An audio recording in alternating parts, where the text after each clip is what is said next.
Hello everyone, welcome back to our channel Tutormania. So in this video, I'm going to show you how you can cancel or refund a payment in Cash App application. So first of all, you have to open your Cash App application on your iPhone or Android device. Once you have entered your Cash App application in Activity tab, you have to open this clock-like icon. After entering this icon, you will see the payments that you have done. So like this, you will see a layout like this. Then you have to select the payment you want to delete. After that, you have to tap this icon right here on top right corner. Then you will see these options. So here you have to select refund.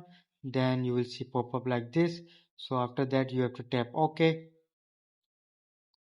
So once you have tapped OK, so then you will cancel or refund and payment on your Cash App. So if you found this video helpful, make sure to leave a like and subscribe to our channel Tutormania, and I'll see you in my next video. See ya.